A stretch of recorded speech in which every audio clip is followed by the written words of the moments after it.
మహాత్ములైన వారు ఎలా తనను భజిస్తారో, ఏ దృష్టితో భజిస్తారో చెప్పాడు. మహాత్ములు ఏమన్నా దైవీ ప్రకృతి ఆశ్రితాహ. ఎందుకు మహాత్ములయ్యారు వాళ్ళు? దైవీ ప్రకృతిని ఆశ్రయించి ఉన్నారు. దైవీ ప్రకృతి అంటే ఏమిటి అర్థం? సత్వం అంటే భగవంతుడికి దగ్గరగా చేర్చేది సత్వగుణం. అందుకని దైవీ ప్రకృతి అన్నారు. ఇప్పుడు ఈశ్వరుడు 3 గుణాలతో ప్రకృతి ఉన్నా ఈశ్వరుడు అయ్యేటప్పటికీ సత్వగుణ ప్రధానుడుగానే ఉంటాడు ఆయన. అందుకు సర్వజ్ఞుడు అవుతాడు కదా. సో దైవీ ప్రకృతి అన్నప్పుడు ఇప్పుడు ఏమవుతుంది? ఈశ్వరుడు దగ్గరగా ఉండాలంటే ఏమవ్వాలి? సాత్వికమైన గుణంతోనే దగ్గరగా ఉంటాడు, లేకపోతే కాలేడు. సో దైవీ ప్రకృతి అంటే అలా. ఇంతకుముందు దైవీ హేష గుణమయి మౌమాయా దురత్య అంటే త్రిగుణాత్మికం అది. ఇక్కడ అలా కాదు, దైవీ ప్రకృతి ఆశ్రిత. అప్పుడు ఎలా భజిస్తారు వాళ్ళు? అనన్య మనసః భజంతి ఆదిం భూతాదిం అవ్యయం జ్ఞాత్వా. సో భగవంతుడు ఎవరో తెలిసి వాళ్ళు భజిస్తారు అనన్యమైన దృష్టితో. ఎవరు భగవంతుడు అంటే అవ్యయుడు, నశించని శాశ్వతమైన తత్వం. తర్వాత భూత ఆది. ఆది అంటే మొదలు, ప్రారంభం. అంటే సర్వ సృష్టికి ఆయనే ఆధారం, మూలం అని అర్థం. ఆది అంటే సృష్టికి మూలం, ఆయనకు ఆది లేదు. భూతాది అన్నాడు అంటే భూతములకు ప్రాణులకు ఆది, అంతే. ఆయనకు ఆది లేదు, అవునా? కాబట్టి అవ్యయం అంటే అంతము లేదు, అంటే నాశనము లేదు. భూతములు నశించిపోతాయి, ఆయన నశించడు. అంటే ఆయన ఎవరు? అనంతుడు అని అర్థం. ఆది అంతములు లేవు, ఆయనకు లేవు. ప్రాణులందరూ ఆయనలో వచ్చారు కాబట్టి భూతాది అన్నాడు ఆయన. అప్పుడు ఆద్యంతములు లేనివాడంటే ఎవరు ఇక్కడ? అనంతుడు అని అర్థం, అంతేగా. అనంతమైన తత్వం పరమాత్మ అని. అనన్య మనసః కరెక్టేగా. ఇప్పుడు అనంతం అన్నప్పుడు అనంతం అంటే ఎన్ని అనంతాలు ఉంటాయి? ఒకటే. అనంతం ఏకమే కదా, దాన్ని మించి ఇంకోటి ఉండదు కదా. సో అనంతం పరమాత్మ అని తలిచే అనే భావన కుదిరినప్పుడు ఇంకో ప్రాణి అక్కడ ఇంకో దాని మీద దృష్టి పోదు, అంతా తానే అయి ఉన్నాడు కాబట్టి. అందుకు అనన్య మనసః ఒకటి. ఇంకో అనన్యత్వం ఏం చెప్పారు? ఇతర విషయములు ఏందో ఆసక్తి గాని, ప్రీతి గాని, దృష్టి గాని లేకపోవడం, ఆసక్తి లేకపోవడం. అనంతుడు ఈయన ఒకడే అని తెలిసిన తర్వాత ఇంకా ఏమన్నారు? అలా భజిస్తారు. అయితే ఈ భజన అనేది ఏదో కాసేపు కాదు, సతతం కీర్తయంతః. ఇది సహజం అయిపోతుంది. కాసేపు ఏదో జపం చేయటమో, కాసేపు పారాయణం చేసుకోవడమో ఇది మామూలు సాధన. మహాత్ములు అంటే అలా కాదు, ఇది వాళ్ళకి నిత్యకృత్యం కాదు, నిరంతరం. నిత్యకృత్యం అంటే రోజు చేసే పనులు. అప్పుడు రోజు స్నానం చేయాలి, రోజు అన్నం తినాలి, రోజు ఏదో వండుకోవాలి, ఇవన్నీ రోజు చేసే పనులు. నిత్యకృత్యం కాదు, సతతం అంటే ఎల్లప్పుడూ ఏం చేస్తారు? భగవంతుణ్ణి కీర్తిస్తారు. భగవంతుడిని అంటే ఆయన యొక్క గుణాలు, ఆయన యొక్క మాహాత్మ్యం, ఆయన యొక్క చరిత్ర, ఇలాంటివి ఎన్నో ఉన్నాయి మనకి. శాస్త్రాలన్నీ చెప్పాయి కదా ఆయన తత్వము. దీన్ని చక్కగా కీర్తన చేస్తారు. కీర్తన అంటే సంగీతం అక్కర్లేదు, ఎలుగెత్తి చెప్పడం, దాంట్లోనే ఒక ఆనందం. ఎందుకంటే బోరు కొట్టింది అనుకోండి, చెప్పింది ఏం చెప్తాలే అనుకోవడం కాదు. చూడండి, గురుదేవులు ఉపనిషత్ జ్ఞాన యజ్ఞాలు ఫస్ట్ కొన్ని చేశారు. బిగినింగ్ లో దాదాపు ఒక్క ఉపనిషత్తే 40 రోజులు, 50 రోజులు, 60 రోజులు చేసిన కూడా ఉన్నాయి. తర్వాత అర్థమైంది కేవలం ఉపనిషత్తులు కాదని గీతా జ్ఞాన యజ్ఞాలు మొదలెట్టారు. అప్పుడెప్పుడో 50ల్లో మొదలు పెడితే చివరి వరకు గీతా జ్ఞాన యజ్ఞాలు చేసింది. ఒక్కసారి డివియేట్ కాదు. ఉదయం ఉపనిషత్తు ఎన్ని సంవత్సరాలు? 50లో మొదలు పెడితే 93 వరకు, 92 వరకు అనుకోండి, కొంచెం అనారోగ్య పరిస్థితి వల్ల చేయాలి. అన్ని సంవత్సరాలు భగవద్గీతే, అన్ని సంవత్సరాలు మార్నింగ్ ఉపనిషత్తే. అవునా? చేయగలరా? అది సతతం కీర్తయ. అందుకు ఏంటంటే మామూలుగా జనాలకు అట్లా ఉండదు. ఆయన అదే, ఎందుకంటే ఇది అవసరం ఈ సమాజానికి అనే ఒక ఇది ఆయన టోటల్ ఇది కదా, సమిష్టి దృష్టి కదా. అందుకే గీతా జ్ఞాన యజ్ఞమునే వ్రతముగా పూనారంటారు. ఒక వ్రతముగా తీసుకున్నారు. సతతం కీర్తయంత అంటే ఎవరిని గురించి కీర్తన అంటే పరమాత్మని గురించే. భగవద్గీత ఎవరి గురించి చెప్పింది? భగవత్ తత్వాన్నే కదా చెప్పింది. సరే, మాం యతంతః దృఢం వ్రత. అయితే ఈ యతంతః అంటే ప్రయత్నం చేస్తారు. ఏమిటి యత్నం? యత్నం అంటున్నారు ఇక్కడ శంకరులు ఏం చెప్పారంటే, ఏదైతే ఆత్మ దృష్టి, పరమాత్మ దృష్టి కలగటానికి అవసరమైనటువంటి ప్రిలిమినరీ శమదమాది షట్క సంపత్తు ఇవన్నీ కూడా ఎప్పుడూ యత్నం చేస్తూనే ఉండాలి. యత్నం అంటే కేవలము ఈ జపపారాయణములే కాదు, శమము దమ్ము తితిక్ష ఏవైతే చెప్పారో అవన్నీ ఒక్కోటి అభ్యాసం నిరంతరం చేస్తూనే ఉండాలి. అది యతంత. శంకర్లు ఎందుకు వివేకం, వైరాగ్యం కదా, అభ్యాసం వైరాగ్యం అని చెప్పాడు కదా భగవంతుడు. అవునా? అభ్యాసంతో పాటు వైరాగ్యం ఉండాలి అన్నాడు. వైరాగ్యం ఎలాగొస్తుంది? వివేకం ఉంటేనే వైరాగ్యం. ఈ వివేకం కలగాలంటే శమదమాదులు ఉండాల్సిందే. ఇలా ఒకదానికోటి లింక్, ఫైనల్ గా మోక్షం. ఈ రకంగా ఇవి ఏవైతే దైవీ గుణములు సాధకుడికి అవసరమైన చెప్పారో వాటికి ప్రయత్నం. దృఢం వ్రతాహ, ఇలా యత్నశీలురై ఇదే ఒక వ్రతముగా పూని ఉంటారు. మాం నమస్యంతః, నాకు నమస్కారం చేస్తారు. నాకంటే ఎవరికి అంటే హృదయంలో ఉండే పరమాత్మే. హృదయేశం ఆత్మానం అన్నాడు. అందుకే నేను నమస్కారం ఇట్లా పెడతాను, హృదయంలో ఉన్న పరమాత్మ అని గుర్తు. నమమ నమస్కార భావన. నమమ అంటే నమస్కార భావన, ఆ భావన కోసమే. కాబట్టి నమః నమః నమః అంటే అర్థం ఏంటంటే ఇది కాదు, ఇది కాదు, ఇది కాదు, ఏది ఇది కాదు, నాది కాదు.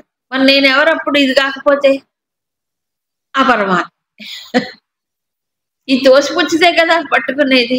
కాబట్టి ఈ నమస్కారం అనే భావనలోనే రాంగ్ ఐడెంటిఫికేషన్స్ ఏవైతే ఉన్నాయో, ఏది ఈ ఉపాధులతో ఉండే తాదాత్మ్య భావన తోసిపుచ్చుతున్నాడు. అది నిజమైన నమస్కారం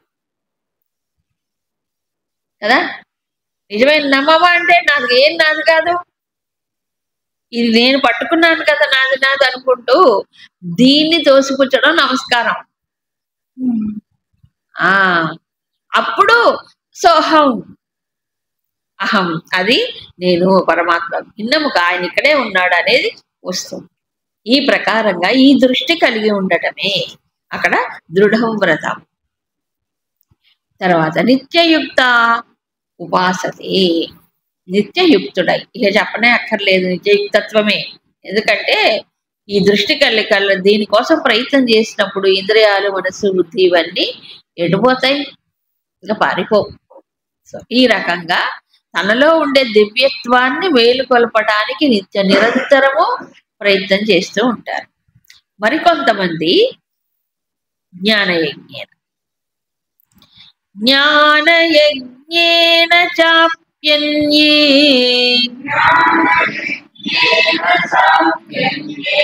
యజంతో మాముపాసతే ఏకత్వేన పృథక్త్వేన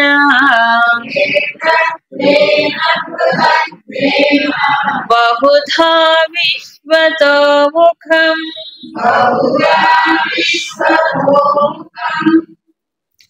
అన్యే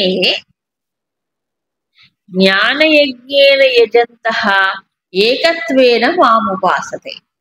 మరికొంతమంది జ్ఞానయజ్ఞము ద్వారా ఇంకా యజంతః అంటే ఆరాధిస్తూ ఏకత్వేన ఏకత్వ దృష్టితో నన్ను ఉపాసన చేస్తారు. ఇక్కడ జ్ఞానయజ్ఞం చెప్పాడు. ఇందాక భగవంతుడి కీర్తన చేయటం అన్నాడు. ఈ జ్ఞానయజ్ఞం ఏంటి? ఇంతకు ముందు 4వ అధ్యాయంలో ఒక జ్ఞానయజ్ఞం చెప్పాడు కదా. ఇక్కడ ఏం చెప్పారంటే శంకరులు భగవత్ విషయం జ్ఞానమేవా జ్ఞానయజ్ఞం అంటే పరమాత్మ తత్వాన్ని గురించి సంబంధించిన జ్ఞానము స్ఫురణలో తెచ్చుకోవడమే జ్ఞానయజ్ఞం.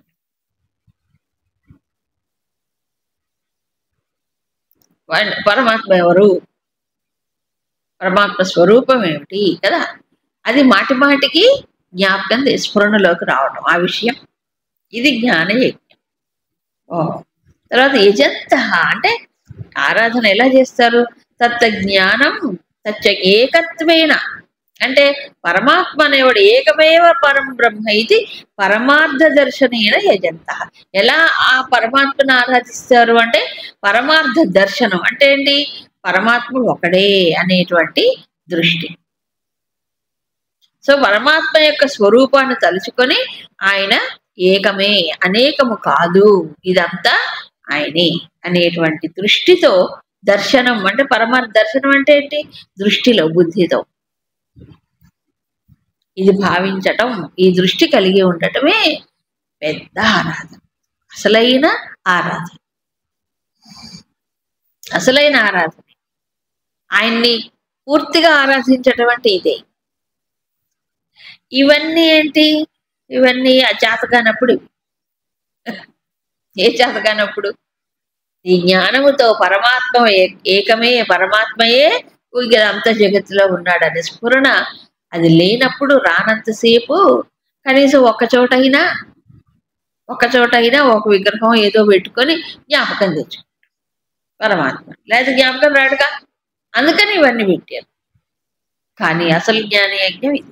అందుకని జ్ఞానయజ్ఞము ద్వారా నన్ను ఉపాసిస్తారు. అలాగే ఏకత్వైన జ్ఞానయజ్ఞం అంటే పరమార్థ దృష్టితో ఒకటే పరబ్రహ్మం అనే దృష్టితో అలా ఉపాసన చేయడం హయ్యెస్ట్ వర్షిప్.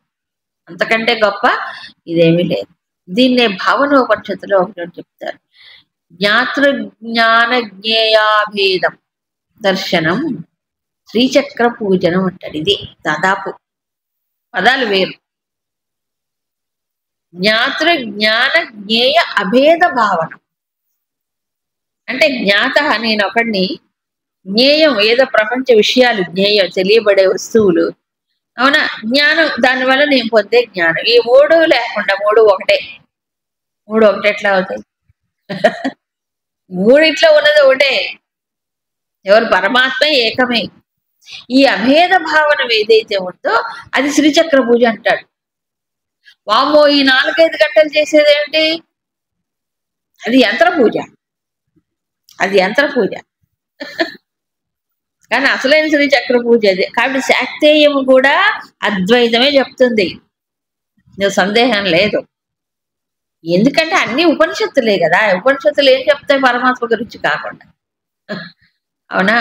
అంతే తప్ప ఇంకోటి తాంత్రికము కాదు. చాలా మంది శాక్తేయం అంటే తాంత్రికం ఏంటో అనుకుంటారు, కానే కాదు. శాక్తేయంలో శుద్ధ అద్వైతం. అందుకని ఈ రకంగా ఏకత్వ భావన చేత పరమార్థ దర్శన దృష్టి, దర్శనం అంటే కళ్ళతో చూడడం కాదు, ఆ దృష్టి కలిగి ఉండడం. తర్వాత పృథక్త్వేన బహుధా విశ్వతోముఖం. పృథక్త్వేన అంటే వేరువేరు దేవతల రూపంలో ఉన్నది ఒకటే అని గుర్తు తెచ్చుకోండి. అనేక దేవతలు ఉన్నారుగా మనకి ఇక్కడ, 30 దేవతలు ఉన్నారు. ఆ రూపంలో ఉన్నది ఒకటే పరమాత్మ. ఇకపోతే ఇంకో పృథక్త్వేన చెప్పారు ఇక్కడ గురుదేవుడు. అనేక నామరూపాలు ఉన్నాయి కదా. ఈ నామరూపాలన్నీ కూడా లోపల ఉన్నది ఎవరు? పరమాత్మే. ఆధారం ఎవరు? పరమాత్మ. ఇవన్నీ నాలో ఉన్నాయి అన్నాడుగా భగవంతుడు. ఆ అధిష్టానాన్ని. ఇంకోటి బహుధా విశ్వతోముఖం, అనేక విధాలుగా మరి ఉన్నటువంటి వాడు ఆయనే. అన్ని దిక్కుల్లో అనేక రకాలుగా ఉన్నది ఒకటే పరమ. అదే విశ్వరూపంలో సందర్శన యోగంలో చూపించారు కదా. విశ్వరూపంలో ఏమున్నాయి? అన్నీ ఉన్నాయి. అందుకే ఏ దిక్కు తోచలేదు అర్జునుడికి. తూర్పు పడమర ఉత్తరం దక్షిణ అన్ని ఏకమైపోయాయి. అవునా? దిశోన జానేన లభేచ శర్మ అంటాడు. నాకు ఏ దిక్కు కనిపించట్లేదు, అన్ని పక్కల ఆయనే ఉన్నాడు. చెప్పలే. కాబట్టి అన్ని సర్వతోముఖుడై విశ్వతోముఖుడై ఉన్నటువంటి వాడు ఎవరు? ఒక పరమ. దీని గురుదేవులు ఎగ్జాంపుల్ ఏం చెప్తారంటే, ఒక కొండ ఉంది. కొండలో మట్టి ఎక్కడుంది? కుడిపక్క, ఎడపక్క, పైన, కింద, మధ్యలోన ఎక్కడుంది? అది మూల కారణం. ఆది మూల కారణం పరమాత్మ అయినప్పుడు ఆయన పైన కింద ఎక్కడున్నాడు అంటే విశ్వతో ఒక బహుధా అనేక రూపాలు. ఈ అనేక రూపాల్లో ఉన్నది ఒకటే అనేటువంటి దృష్టి కలగడానికి ముందు ఆత్మరూపములో ఉన్నాడనే దృష్టి కలగాలి. ఈ నిష్ట కలిగితేనే ఆ దృష్టి కలుగుతుంది. అంతేగా మరి. నమమా నమమా అని దీన్ని తోసిపుచ్చి ఆత్మదేవుడు, తెలుగులో ఆత్మదేవుడు అనుకుంటాం అని ఇక్కడే నమస్కారం చేసుకున్నప్పుడు భగవంతుడిని ఇన్వోక్ చేసినప్పుడు అప్పుడే ఇన్ని రూపాల్లో ఉన్నవాడు అనేది స్ఫురణకు వస్తుంది. అదేగా చెప్పాను. ఇహ మరొక పిక్చర్ దృశ్యాలు. ఇదేమిటి? ఇంతకుముందు 4వ అధ్యాయంలో మనకి చెప్పాడు. ఒక ఉదాహరణ తీసుకుని దాదాపు అలాంటిదే. అహం క్రతురహం యజ్ఞః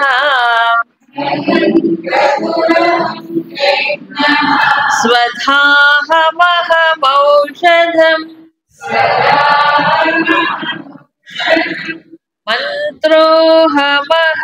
మంత్రోహమహమేవాజ్యం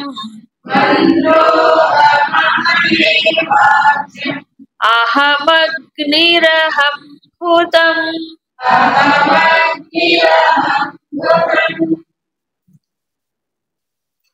అహం క్రతుః, అహం యజ్ఞః, అహం స్వధా, అహం ఔషధం, అహం మంత్రః, అహం ఆజ్యం, అహం అగ్నిః, అహం హుతం. అన్ని చోట్ల అహం అహం అంటే నేను పరమాత్మ చెప్తున్నాడు. ఏమని? యజ్ఞయాగాదులు చేస్తుంటాం కదా. క్రతుః యజ్ఞ, 2 మాటలు చెప్పారు ఇక్కడ. క్రతుః, క్రతువు అంటే వేద విహితమైన కర్మని క్రతువు అంటారట. క్రతుః. శృతి అంటే వేదం కదా. వేదములో చెప్పబడినటువంటి కర్మలన్నీ క్రతువులు అని. యజ్ఞ అన్నప్పుడు స్మార్త, స్మృతి విహిత కర్మ. స్మృతులు చెప్పే కర్మలు ఏమన్నారు? యజ్ఞములు అన్నారు. శంకరులు చెప్పినటువంటి విషయం. స్మృతి అంటే స్మృతులు చెప్పింది, దాన్ని అందుకే స్మార్త కర్మ అన్నారు. చూడండి, మనం మామూలు స్మార్తం అంటుంటాం. అది స్మృతులు చెప్పినటువంటి విధి విధానం. శృతులు చెప్పినటువంటిది క్రతువులు అన్నారు. సో నేనే పర్వాలి. కాబట్టి అది నేనే, ఇది నేనే. శృతులు చెప్పిన కర్మ నేనే, స్మృతులు చెప్పిన కర్మ యజ్ఞములు మొదలైనవి నేనే. వీటిల్లో ఏం చేస్తారు? స్వధా. స్వధ అంటే ఏమిటంటే పితృదేవతలకు సమర్పించేదాన్ని స్వధ అంటారు. దేవతలకు సమర్పించే ఆహుతిని స్వాహ అంటారు. సో పితృదేవతలు సమర్పించే స్వధ, అది కూడా నేను. దీని శంకర్లు ఇంకో అర్థం కూడా చెప్తారు. స్వధ అంటే సర్వప్రాణి సాధారణం, ప్రాణులందరికీ సాధారణంగా ఉండే ఆహారం ఏదైతే ఉందో అది కూడా స్వధానే, కేవలం పితృలకే కాదు. అహం ఔషధం, నేను ఔషధాన్ని కూడా. ఔషధం అంటే ఏంటి? సర్వప్రాణులకి ఔషధం ఏంటి? అందరికీ ఒకటే ఔషధం ఉంటుంది ఎక్కడైనా, వాళ్ళ రోగాన్ని తగ్గట్టు ఉంటుంది. ఏదైతే ఔషధ రూపములో ఉన్నది, ఏ ఔషధ రూపమైనా అది కూడా నేనే. ఔషధం కూడా భగవంతుడే.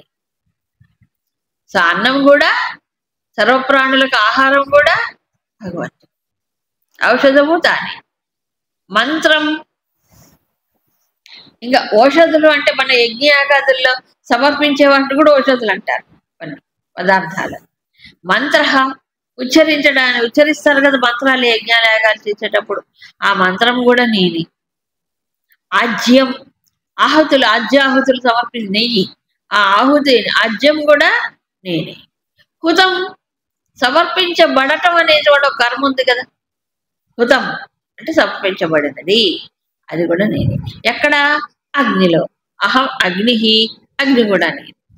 అంటే ఒక కర్మ జరిగినప్పుడు వైదికము కానీ అది స్మార్తము కానీ జరిగినప్పుడు దాంట్లో ఉండే అన్ని అంశములు కూడా నాకంటే భిన్నము కాదు. ఇదే బ్రహ్మార్పణ అని చెప్పాడు. అక్కడ బ్రహ్మ అని, ఇక్కడ అహం అన్నాడు. ఇక్కడ ఫస్ట్ పర్సన్లో మాట్లాడు, అక్కడ థర్డ్ పర్సన్లో మాట్లాడు, అంతే తేడా.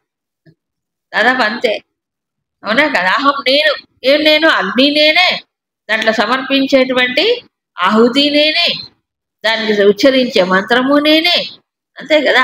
సమర్పించడం అనేటువంటి కర్మ నేనే, అవునా? ఇంకా ఆ మొత్తం యజ్ఞ స్వరూపము నేనే, ఆ క్రతువు నేనే, ఇంకేముంది అందులో? ఆయన కానిది ఏమీ లేదు.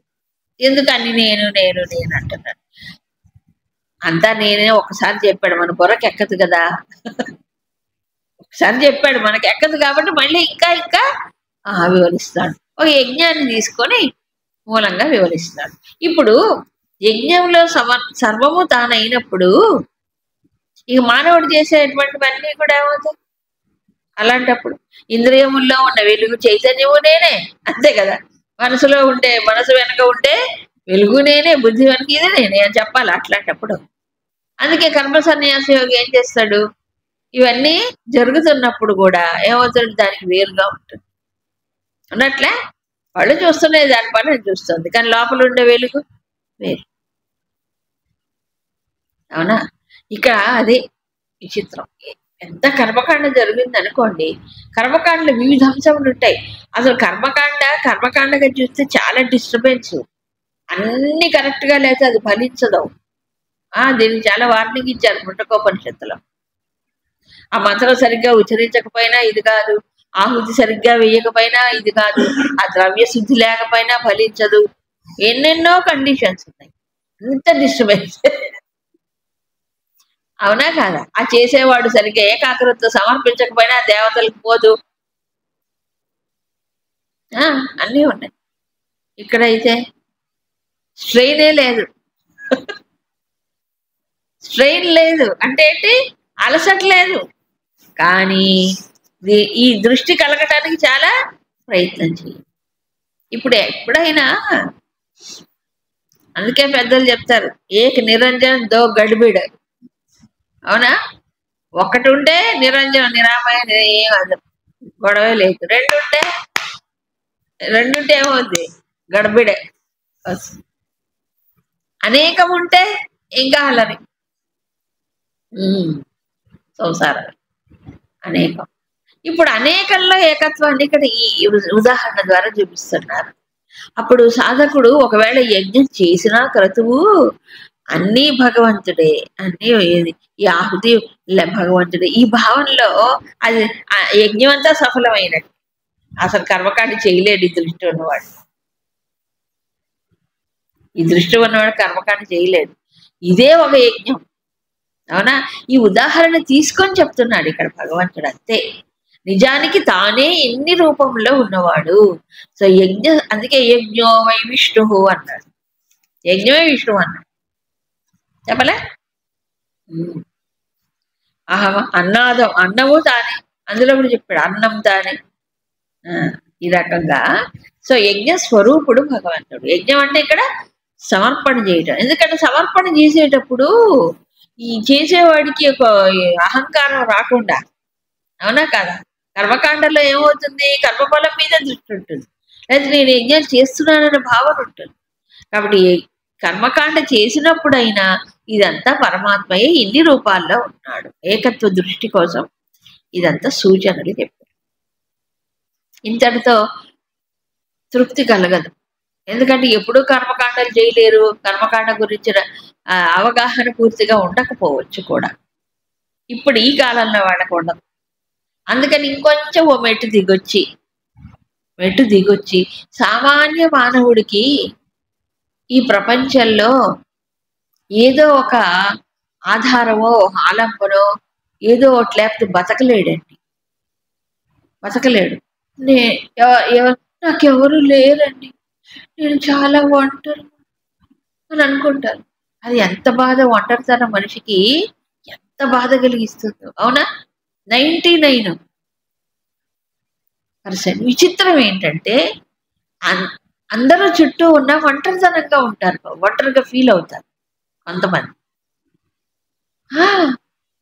ఉంటారు, అందరూ ఉంటారు కానీ ఒంటరిగా ఫీల్ అవుతారు. మరి ఏమిటి చెప్పు, ఇంతమంది ఉన్నా ఒంటరిగానే ఫీల్ అవుతాడు, ఎవరు లేనివాడు ఒంటరిగానే ఫీల్ అవుతాడు. కారణం ఏంటి అంటే మనిషి ఎప్పుడూ కూడా తాను ఇంకొక దానితో సంబంధం కలిగి ఉంటే ఆ సంబంధం వల్ల తనకు సేఫ్టీ అంటే ఏంటి, ఒక రక్షణ దొరుకుతుందని, సెక్యూరిటీ అనా, లేదా ఒంటరితనంలో ఇన్సెక్యూరిటీ ఫీల్. అదే బాధ 90%. అవునా? నేను ఒంటరిగా ఉన్నాను, నాకేమైపోతుంది. అందరూ ఉన్నా మాత్రం చూస్తున్నారా? ఇళ్లలో ఇప్పుడు అందరూ ఉన్నారు, పెద్ద వయసు వస్తుంది, ఎవరు చూస్తున్నారు? ఉన్నా చూడట్లేదు. మరి అంతమంది ఉండే లాభం. అవునా? కాబట్టి మనిషి ఎప్పుడు ఒక వీక్నెస్ అనమాట. ఏమిటి, నా చుట్టూ అందరూ ఉండాలి, వీళ్ళు నా వాళ్ళు అనుకుంటే ఎంత బలమో మనిషికి కదా. నా వాళ్ళు అంటే బలం ఎక్కువ. అంతేకాదు, నా వాళ్ళంటే ఎవరో వేలు పెడిచిన మేనమావాళ్ళు కాదు, వీళ్ళు ఎవరు నా వాళ్ళంటే మా కొడుకండి, మా అమ్మాయి అండి, మా మనవరాలండి, మా అమ్మ అండి, మా నాన్న అండి, మా తోడబుట్టినవాడండి. అవునా కాదా? వీటితో బాగా సంబంధం కాదు, బంధం. అవునా? వీటిపైన ఆధారపడతాడు మనిషి. ఇంకా ఇది కాకుండా ఎక్స్ట్రా పెంచుకునేవి కొన్ని ఉంటాయి. ఇవి జన్మతః వచ్చేవి కొన్ని, ఇవి కాకుండా పెంచుకునేవి మరికొన్ని ఎక్స్ట్రా. అవునా కాదా? ఏమిటి అంటే ఇదే మామ. ఈ మామ ఎప్పుడు ఈ మామ పోగొట్టుకోవడమే అసలు సాధన. అందుకని ఒక మంచి ఆలంబన ఇస్తున్నాడు భగవంతుడు. మనం ఏ సంబంధాల పైన ఆధారపడి ఏదో తృప్తి పడతాడో, మనిషి సాటిస్ఫై అవుతాడో, ఆ సంబంధాలన్నీ కూడా నేనే అంటాడు. అది సాధన. చూసారా? పితాహమస్య జగతః మాతా ధాతా పితామహః వేద్యం పవిత్రమోంకారః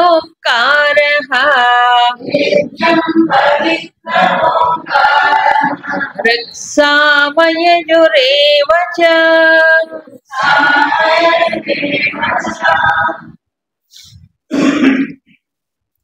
అహం అస్య జగతః పితా. ఈ జగత్తుకి నేను తండ్రిని. మాత, తల్లిని కూడా నేనే. ధాత, ఈ జగత్తుకి ఆధారము నేనే. పితామహ, తాతను కూడా నేనే. విచిత్రము. మామూలుగా తండ్రి వేరు, తాత వేరు. ఈయనేమిటి ఆల్ ఇన్ వన్. మామూలుగా తల్లి వేరు, తండ్రి వేరు, తాత వేరు, అన్ని వేరు. ఈయన ఏమంటున్నాడు, పైగా నీ ఒక్కడికి ఈ ఒక్కడికంటే జగతః, ఈ మొత్తం జగత్తుకి నేను తండ్రిని, జగత్పిత. అవునా? జగన్మాత అని అంటలే, జగత్పిత. జగతః పితరౌ వందే పార్వతీ పరమేశ్వరం. కాళిదాసు అంటే ఈ జగత్తుకి పితరౌ అంటే తల్లిదండ్రులు అని. అలా తాను తల్లి తండ్రి మళ్ళీ వేరు కాదు, తల్లి తానే తండ్రి తానే, ఒకడే రెండు ఎలాగవుతాడు? ఇప్పుడు అదే కదా వేదాంతం చెప్పేది, ఏకత్వం ఏకత్వం ఏకత్వం. ఇక్కడ శారీరకంగా చూస్తే సంబంధాలు వేరుగా ఉంటాయి. ఒకడే కదా పరమాత్మలోంచి ఎంతమంది వచ్చారు. ఆ పరమాత్మలో నుంచి వచ్చినప్పుడు మరి ఆయన ఏమవ్వాలి? మనకందరికీ తండ్రి అవ్వాలి. సరే బానే ఉంది. ఇంతకుముందు చెప్పాడు అహం బీజప్రద, బీజ రూపములో సర్వభూతముల్లో ఉండే బీజము నేనే అని చెప్పలే. బీజమ్మ సర్వభూతాన విద్ధి పార్థ సన. ఆయన వల్లే మనం పుడుతున్నాం. మాత తల్లి, తల్లి ఏం చేస్తుంది? పోషిస్తుంది. అవునా? పసితనంలో పాలిస్తుంది, తర్వాత అన్ని చేసి పెడుతుంది, పోషిస్తుంది తల్లి. తల్లికి ముఖ్యమైన ధర్మం పోషణమే. పోషణమే అసలు ధర్మం. అవునా కాదా? ముందు తల్లి పొట్ట చూస్తుందంట. తల్లి ఏం చేస్తుంది? ఇప్పుడు పొట్ట నిండిందా లేదా చూస్తుందట. భార్య ఏమో జేబు చూస్తుందట. సామెత, తెలుగు సామెత. కాబట్టి తల్లి అంటే ఏంటి? కన్న తల్లి కదా, శరీరాన్ని తన గర్భంలో పెట్టి చేసింది కాబట్టి ఎప్పుడు పోషించడమే ఆవిడ సహజ ధర్మం అయిపోయింది. మరి ఈ జగత్తుని ఎవరు పోషిస్తున్నారేమిటి? భగవంతుడే. ఎలా పోషిస్తున్నాడు 15 అధ్యాయంలో మళ్ళీ చెప్తాడు. కాబట్టి పోషించేటువంటి తల్లిగా ఆయనే. ఏ జీవుళ్ళకి? సర్వజీవుళ్ళు. జగత్ అంటే ఏమిటి? 84 లక్షల జీవరాశులు ఉన్నాయి. ఏ జీవుడికి ఏ ఆహారం ఎంతో ఏదో ఆయన ఇస్తాడు. మాత ధాత. ధాత అంటే ఏంటి? సృష్టికి ఆధారమై నిలిచాడు మొత్తం అన్నిటికీ కూడా. పితామహ. ఇది విచిత్రంగా ఉంటుంది. పితామహ, తాతగారు కూడా నేనే. కొంతమందికి తల్లిదండ్రి వెళ్ళిపోతారు, తాత ఒకడు ఉన్నా చాడు, ఆ తాతగారు ఒకడు కంటికి రెప్పలా చూసుకుంటారు. ఎక్కువ అపేక్ష ఉంటుంది. ఉండదా? ఎక్కువ ఉంటుంది. వడ్డీ వడ్డీ అసలు కంటే వడ్డీ ఎక్కువ ఇది కదా, అందుకని తాతకి ఎక్కువ ఇష్టం ఉంటుంది. కాబట్టి పితా తానే, తర్వాత తాత కూడా తానే. అంటే ఏంటి? తాతగారు లాలిస్తారు. తండ్రి కొంచెం భయపెట్టినా తాత మాత్రం లాలిస్తాడు. తాతకు చనువు ఎక్కువ ఉంటుంది. పిల్లలు కూడా తొందరగా తాతగారి దగ్గరికి వెళ్తారు. ఏదైనా అడగాలన్నా కొంచెం ఇది చేసుకోవాలి, తాత ఏది తొందరగా ఇదైపోతాడు, తండ్రి తొందరగా ఇవ్వడానికి. ఇది సహజమైన ఒక రిలేషన్, మన హ్యూమన్ రిలేషన్స్. ఇక్కడ ఆ తాత కూడా నేనే రా అంటున్నాడు. తల్లి, తండ్రి, తాత, విధాత, ఆధారం, కర్మఫల దాత అని చెప్పుకోవచ్చు. తర్వాత ఇప్పుడు నాకెవరు లేరు, నాకెవరు లేరు, నాకెవరు లేరు అనే వాళ్ళందరికీ ఇది ఒక పెద్ద ఆలంబన. ఉన్న వాళ్ళకి కూడా ఇదే ఆలంబన. అవునా? ఎందుకు? వాళ్ళు ఉన్నారు, వీళ్ళు వాడు పోయిన తర్వాత బాధపడాలి కదా. మళ్ళీ పోయారు పోయారు పోయారు అని. అంతేనా? వాళ్ళు ఉన్నారు, నాకేం పర్వాలేదు. వాడు పోయిన తర్వాత మళ్ళీ అప్పుడు ఎవరు లేనట్టు ఒకటరు అయిపోయాను. కాదు కాదు, నాకు తల్లి ఆయనే, తండ్రి ఆయనే. ఎంత హాయిగా ఉంటుందో. ఎందుకని? ఆయన అన్ని చోట్ల ఉన్నాడు కాబట్టి. మామూలు అమ్మ నాన్న అయితే ఎక్కడికో పోవాలి, చూడాలి, రావాలి. ఇదైతే అవునా కదా? అన్ని పక్కలా ఉన్నాడు, ఎప్పుడు దూరమే కాదు. తల్లిగా, తండ్రిగా. వేద్యం ఇది చెప్పి ఇంకో మాట చెప్పాడు. వేద్యం అంటే తెలుసుకోబడవలసిన విషయం, తెలుసుకోబడవలసినటువంటిది. ఎవరిని? నన్నే. నన్నే తెలుసుకోవాలి, ఇంకేం తెలుసుకున్నా వ్యర్థమే. సో జీవితంలో జ్ఞానం అంటే ఏంటి? భగవంతుడు తెలుసుకుంటేనే జ్ఞానం. మిగతావన్నీ కూడా ఏదో ప్రాపంచిక విషయాలు. అవునా? కాబట్టి ఇదే నిజమైనటువంటి జ్ఞానం, భగవంతుని తెలుసుకోవడమే. కాబట్టి తెలియబడవలసిన వాడు ఆయనే. ఎందుకని చెప్పాడు అలా? ఎప్పుడైతే భగవంతుడు తెలుసుకుంటాడో ఏమవుతుంది? సర్వం విదితం, అన్నీ తెలియబడినట్టే. ఈ విషయాన్ని అనేక సందర్భాల్లో చెప్పాడు. ఏమని? యజ్ఞాత్వా నేహ భూతో భూయో అన్య అవశిష్యతి. ఏది తెలుసుకుంటే ఇక తెలుసుకోవలసినటువంటిది ఏది ఉండదో అది నేను అని చెప్పాడా? అదే ఇక్కడ చెప్తాడు. వేద్యం పవిత్రం ఓంకార. తర్వాత పవిత్రమైనటువంటి ఓంకారం. పవిత్రం, ఓంకారం రెండుగా చెప్తారు. పవిత్రమైన తత్వము భగవంతుడే, ఓంకారము తానే. ఈ ఓంకారం వచ్చింది ఇంతకుముందు 7వ అధ్యాయంలో కూడా వచ్చింది. ప్రణవ సర్వవేదేషు, అన్ని వేదాల్లో ఉండే ప్రణవము తాను, వేద సారమే తాను. ఋక్ సామ యజుహు ఏవ. వేద సారమే కాదు, వేదాలు కూడా తానే. వేదములు ఎక్కడి నుంచి వచ్చాయి? పరమాత్మలో నుంచే వచ్చాయి. సో వేద స్వరూపము తాను, తర్వాత వేద సారమైన ఓంకారము తాను, వేదముల ద్వారా సూచించబడేటువంటి తత్వము లేక లక్ష్యం ఏదైతే ఉందో వేద్యం, అది కూడా తాను. అందుకే వేదవేద్యుడు అన్నారు. వేదవేద్యుడు, వేదము చేత వేదం ఎవరి గురించి చెప్తుంది? పరమాత్మ గురించే.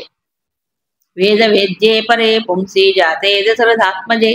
వేదవేద్యుడు అంటే వేదము చేత తెలియబడేవాడు, వేదం సూచించే లక్ష్యం కూడా తానే. కాబట్టి ఇప్పుడు ఏమనుకోవాలి? భగవంతుడు ఇదంతా సూచనలు ఎవరికి? సామాన్య మానవుడికి కూడా. సామాన్య మానవుడు ప్రపంచంలో బతుకుతున్నాడు కదా, కాబట్టి ఎప్పుడు ఇంకోటి పైన ఆధారపడుతూ ఉంటాడు. కాబట్టి నీకు సర్వాధారుని నేనే అంటే తల్లి, తండ్రి, దాత అన్నీ నేనున్నాను కదా, నీకెందుకురా భయం అంటున్నాడు. అవునా కదా? అన్ని నేనే అంటే అర్థం ఏంటి? నీకెందుకురా భయం? నేను తల్లిని, నేను తండ్రిని, తాతని, నేనున్నాను కదా నీకు అంటలా అంటున్నాడు. మనం నమ్మి చస్తే కదా. ఆయన అట్లా అంటాడు నేను అనుకుంటే ఎట్లా? ఈ జగత్తు మొత్తానికి నేనే తండ్రిని, నేనే తల్లిని, ఆయన ఉన్నాడు నాకనే ఆ భావనే అదే బలం ఇస్తుంది మనిషికి. లేకపోతే ఎప్పుడు బిక్కి బిక్కి బిక్కి బిక్కి అనుకుంటాడు. అవునా కదా? విశ్వానికి అంతటికీ ఆధారమైన వాడు ఇప్పుడు ఎవరు? నా తండ్రి. ఎంత గొప్ప! ఇప్పుడు మామూలుగా పిల్లలు స్కూల్లో ఉంటారు, చదువుకుంటారు. మీ నాన్న ఏంట్రా? మా నాన్న ఎండి. దేనికి ఎండి? అదిగో ఆ పెద్ద కంపెనీ ఎండి. అంతేనా? మా నాన్న డిస్ట్రిక్ట్ కలెక్టర్ అంటే ఎంత గొప్ప! మా నాన్న మ్యాజిస్ట్రేట్ అంటే ఎంత గొప్ప! మా నాన్న ప్యూను అంటే అవునా కదా? అవునా? చిన్న చూపు. ఇప్పుడు మా నాన్న ఎవరు చెప్పండి? విశ్వనాథుడు, పితా జగత, విశ్వానికి తండ్రి విశ్వనాథుడు మా నాన్న. మరి మా అమ్మ ఎవరు? జగన్మాత, జగత్తుకు తల్లి మా అమ్మ. ఎంత గొప్ప! అలా చెప్తున్నాడు. మాకు వెన్నుదంటే నేనున్నాను రా నీకేమి అని చెప్తున్నాడు. అవునా? ఈ భావన కదా మనిషికి బలం ఇచ్చేది. మరి ఎక్కడున్నాడు విశ్వనాథుడు ఇప్పుడు? కాశీలో. కాశీలోనేనా విశ్వనాథుడు ఉంది ఇప్పుడు? ఓ రామా రామా దర్శనానికి కొట్టుకొని తోసుకొని నలిగిపోయి కింద పడి అబ్బా అబ్బా ఎందుకు శ్రమ, హాయిగా. అవునా కదా? విశ్వం అంతా వ్యాపించి ఉన్నాడు మా నాన్న, మా తండ్రి అన్ని చాట్ల ఉన్నాడు. అవునా? అన్నపూర్ణాదేవి ఎక్కడుంది? అంతటా ఉంది. అందుకని పితామహ, పితామహ అంటే తాతగారు కదా, లాలించి పాలించేవాడు కూడా భగవంతుడే. ఆయన ఆ భావన బలం ఇస్తుంది మనిషికి వేదం. ఈ రకంగా వేదములు, వేద బీజుడైన వాడు, వేదసారమైన ఓంకారము తానే. ఇంకా మరికొన్ని, ఇవన్నీ కేవలము ఊరికే చెప్పిన మాటలు కాదు, సాధకుడు భావన చేసుకోవడానికి, భగవంతుడికి దగ్గర అవ్వటానికి. దగ్గర అవ్వాలంటే ఏం చేయాలి? ఈ భావన మాటమాటికి స్మరణ చేసుకోవాలి. అది అందుకే మహాత్ములు కీర్తన చేసినప్పుడు కూడా ఇవన్నీ వాళ్ళకి సహజంగా పొర్లుకుంటూ వచ్చాయి. ఉపాసనలు. సీతమ్మ మాయమ్మ, శ్రీరాముడు మాకు తండ్రి అన్నారా? ఎవరు? త్యాగరాజస్వామి. కాబట్టి సహజంగా తాదాత్మ్యం వస్తుంది. ఆయన అమ్మ నాన్న వేరుగా అన్నాడు, సీతమ్మ రాముడు. ఇక్కడికి వచ్చేటప్పటికి అమ్మ నాన్న అన్ని సర్వము దాని.